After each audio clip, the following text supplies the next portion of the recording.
Thrikkakara MLA. Uma Thomas Kaloor രാജ്യാന്തര സ്റ്റേഡിയത്തിലെ ഗ്യാലറിയിൽ നിന്ന് വീണ് അപകടം പറ്റിയ സംഭവത്തിൽ പോലീസ് കേസെടുത്തു. പേഴ്സണൽ സ്റ്റാഫിന്റെ പരാതിയിൽ പാലാരിവട്ടം പോലീസാണ് കേസെടുത്തിരിക്കുന്നത്. ഗ്യാലറിയിൽ സുരക്ഷാ വീഴ്ചയുണ്ടായി എന്നാണ് എഫ്ഐആറിൽ പറഞ്ഞിരിക്കുന്നത്.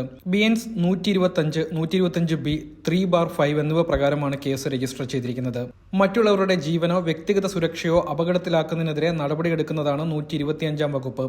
മതിയായ സുരക്ഷയില്ലാതെ അശ്രദ്ധമായിട്ടാണ് സ്റ്റേജ് നിർമ്മിച്ചത്. സ്റ്റേജിൽ വേണ്ടത്ര സ്ഥലമില്ലായിരുന്നു. ബലമുള്ള കൈവരി സ്ഥാപിച്ചില്ലെന്നും എഫ്ഐആറിൽ പറയുന്നു.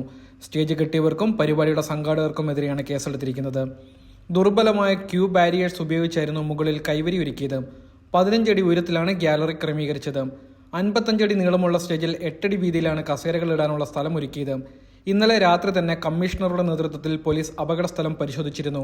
പിന്നാലെ കേസെടുക്കാൻ ADGP Manoj Abraham Kochi police കമ്മീഷണർക്ക് നിർദ്ദേശം നൽകുകയായിരുന്നു. അതേസമയം ഗുരുതര പരിക്കേറ്റ ഉമാ തോമസ് പാലാരിവട്ടം റിനെ ആശുപത്രിയിലെ വെന്റിലേറ്ററിൽ നിരീക്ഷണത്തിൽ തുടരുകയാണ്. എം.എൽ.എയുടെ ആരോഗ്യസ്ഥിതിയിൽ ആശങ്കപ്പെടാനില്ല എന്നാണ് ഡോക്ടർമാർ അറിയിക്കുന്നത്. വീഴ്ചയുടെ ആഘാതത്തിൽ തലയ്ക്കും ശ്വാസകോശത്തിനുമാണ് ഉമാ തോമസിന് പരിക്കേറ്റിരിക്കുന്നത്. ആന്തരിക രക്തസ്രാവം വർദ്ധിച്ചിട്ടില്ലെന്നും വയറിന്റെ സ്കാനിലും കൂടുതൽ പ്രശ്നങ്ങളില്ലെന്നും ഡോക്ടർമാർ വ്യക്തമാക്കി.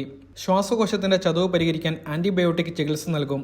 അപകടനില പൂർണ്ണമായും തരണം ചെയ്തെന്ന് പറയാൻ കഴിയില്ലെന്നും ശ്വാസകോശത്തിലെ ചതവ് ഗൗരവമുള്ളതാണെന്നും ഉമാ തോമസിനെ ചികിത്സിക്കുന്ന ഡോക്ടർമാർ പറയുകയും ചെയ്തു.